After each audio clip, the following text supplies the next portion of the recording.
ሰላም ጤና ይስጥልኝ ተማሪዎች እንዴት ናችሁ? ዛሬ የግሬድ 11 ዩኒት 6 ሂስትሪ የምንመለከት ይሆናል። አጠር ባለ መንገድ ሳላበዛባችሁ እንማማራለን። Africa and the outside world 1500 up to 1880s የዛሬ ሌሰናችን የሚሆነው ሜዲቫል አፍሪካን ስቴትስ ከሚባሉት ውስጥ የነበረውን በኖርዝ ኢስት እና በኖርዘርን አፍሪካ የሚገኘውን የፉንጂ ሱልጣኔት ይሆናል ማለት ነው። The 16th up to 19th centuries history of Africa was marked by state formation and expansion of trade and Islamic religion in the continent. ከ16ኛው መቶ ክፍለ ዘመን አንስቶ እስከ 19ኛው መቶ ክፍለ ዘመን ድረስ የአፍሪካ ሂስትሪ ምን ነገሮችን ሲያካሂድ ነበር? ስቴት ፎርሜሽን ወይም ደግሞ ይሄ ሀገር የመገንባት ስቴት የመገንባት ግዛት የመገንባት ሂደት ላይና እንዲሁም ትሬድ እና የእስልምና እምነት በኮንቲነንቱ ውስጥ ወይም በአህጉሩ ውስጥ ኤክስፓንድ እያደረገ የመጣበት ወይም እየተስፋፋ የመጣበት ጊዜ ነበረ። In the northeast Africa in 1275 the Nubian or now Sudan Christian kingdom of Alwa and Makruya were annexed by the Egyptian Mamluks. ምንድነው እዚህ ጋር የሚለን በኖርዝ ወይም በሰሜን ምስራቅ አፍሪካ ውስጥ የሚገኘው በ1275 ዓመተ ምህረት የነበረው ይሄ ኑቢያ የምትባለው አለች። አሁን ላይ ደግሞ ሱዳን ተብላ የምትጠራውና የክርስቲያን ኪንግደም የነበሩት አልዋና ማኩሪያ በግብጽ ማምልኮች ተይዛ ነበረ። ግብጽ ማምልኮች ማለት ኦቶማን ኢምፓየር ላይ አይተነዋል መሰለኝ ዩኒት 4 ላይ ምንድናቸው? ተይዘው የነበሩ ከቱርክ የመጡ ወታደሮች ናቸው። እዚህ ጋር የራሳቸውን ኢምፓየር ወይም ሱልጣኔ የራሳቸውን ኢምፓየር መስርተው የተቀመጡ ናቸው። ስለዚህ እነሱ ደግሞ ኑቢያን ወይም ደግሞ አሁን ላይ ሱዳን ተብላ የምትጠራውንና አልዋ ማኩሪያ ኑቢያ ውስጥ ወይም አሁን ላይ ሱዳን ተብላ የምትጠራውን አልዋና ማኩሪያን ይዘው ነበረ ማለት ነው። The expansion of various Arab clans and Islam into Nubia since the beginning of the 14th century resulted in the supremacy of Arab in Nubia.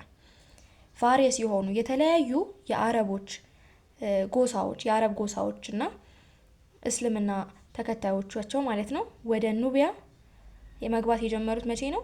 በ14ኛው መቶ ክፍለ ዘመን ጀምሮ ነው። ይሄ ደግሞ አረቦች በኑቢያ ላይ ትልቅ ፓወር እንዲኖራቸው ሱፐርማንሲ የበላይነት እንዲኖራቸው አስችሏቸው ነበር።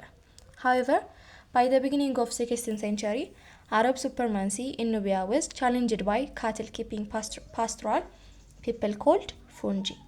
ስለዚህ አሁን ወደ ዋናው ሀሳባችን እየመጣን ነው። ቢሆንም ግን በ16ኛው መቶ ክፍለ ዘመን ጀምሮ የአረብ ሱፐርማንሲ በማን ቻሌንጅ ይደረግ ነበር ወይም በማን ይፈተን ነበረ?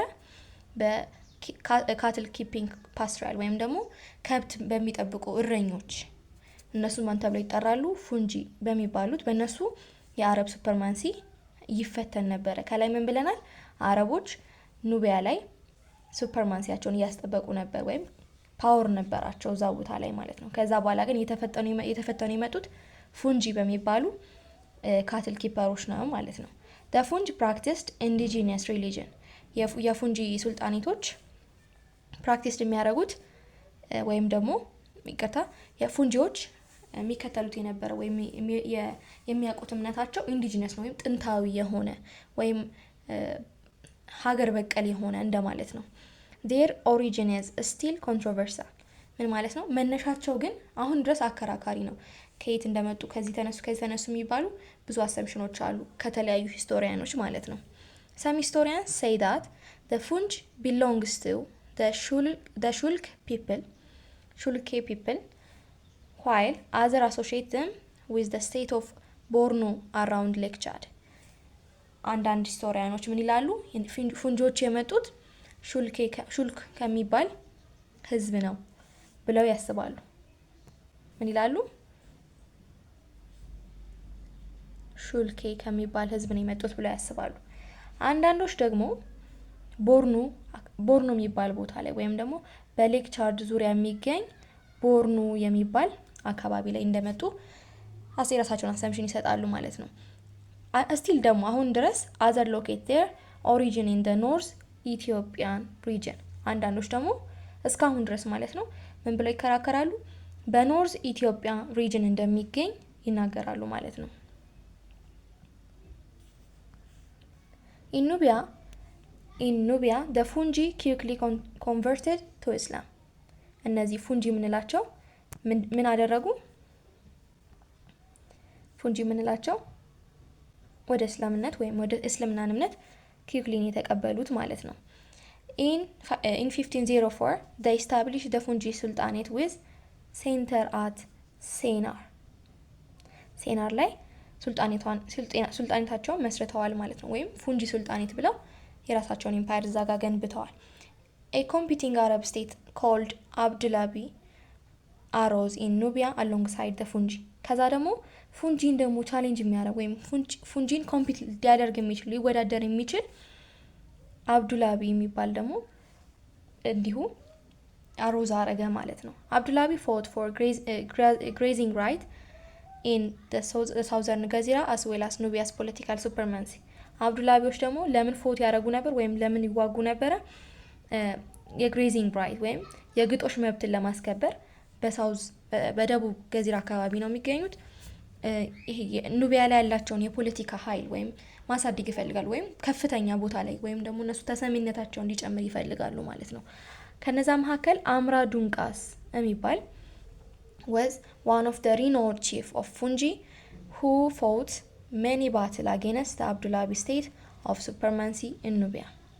አምራ ዱንቃ የሚባል ሰውዬ ወይም ደግሞ አንድ ቺፍ ነው ለፉንጂ ማለት ነው። ስለዚህ ብዙ ባትሎችን ብዙ የጦር ውጊያዎችን አድርጓል ማለት ነው።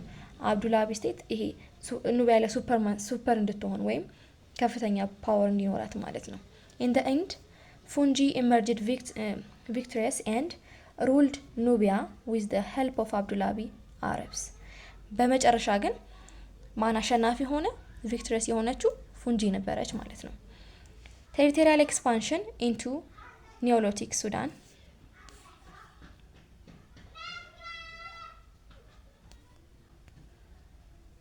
territorial expansion into Neolithic Sudan and Islamization characterized the Fungi period።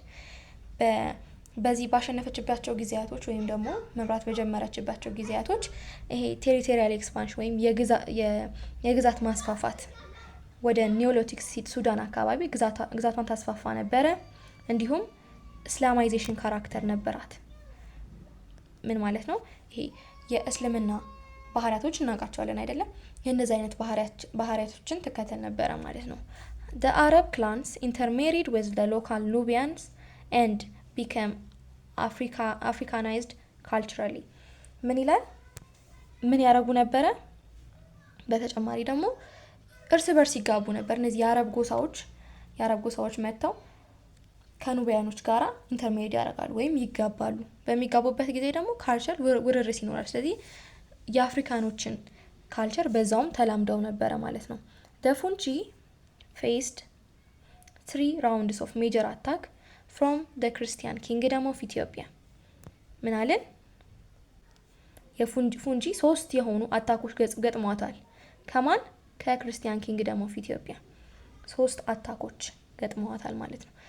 የመጀመሪያው በ1620 ከኪንግ ሰሰኒዮስ ነበር የመጣው ይሄ አታክ ማለት ነው። launched an expedition and destroyed and looted several villages of Fungi ሱልጣኔት። ስለዚህ ሰሰኒዮስ ምን ዘመቻ ላውንች አድርጎባቸው ነበረ በፉንጂዎች ላይ ማለት ነው። እንዲሁም ዲስትሮይድ አድርጓቸው ነበር ወይም ብዙ የሆኑ የፉንጂ ቪሌጆችን አጥፍተውባቸው አውድመውባቸው አፈራርሰውባቸው ነበር። እንዲሁም ዘርፈዋቸው ነበረ ማለት ነው። በሁለተኛው ዙር ደግሞ in 1742 up to 1744 ኪንግ ኢያሱ II በጎንደሪያን ፔሪድ ላይ እናየዋለን ወደፊት። እሱ ደግሞ ሁለተኛውን ኤክስፔዲሽን ወይም ሁለተኛውን ዘመቻ አድርጎባቸው ነበር አገነስት ፉንጂ ላይ ማለት ነው። in the second of which the Christian army faced humiliating defeat by a collision of Fungi and Arab troops። ስለዚህ በሁለተኛው ግን ክርስቲያን ሃይላንድ ኪንግደሞች አልተሳካላቸው፣ humiliating defeat አጋጥሟቸው ነበር ወይም አሳፋሪ ሽንፈት እንደማለት ነው።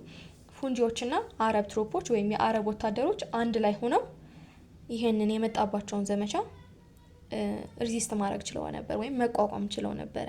ኢን ደ ይር ዳት ፎሎድ ፉንጂ ሱልጣኔት ኤክስቴንድድ ኢትስ ሃግሞኒ ኦቨር ኮርዶፋን ኤንድ ዳርፋር to the west and remained the most important state in the region until it was conquered by Muhammad Ali's Egypt in 1821 ማለት ነው።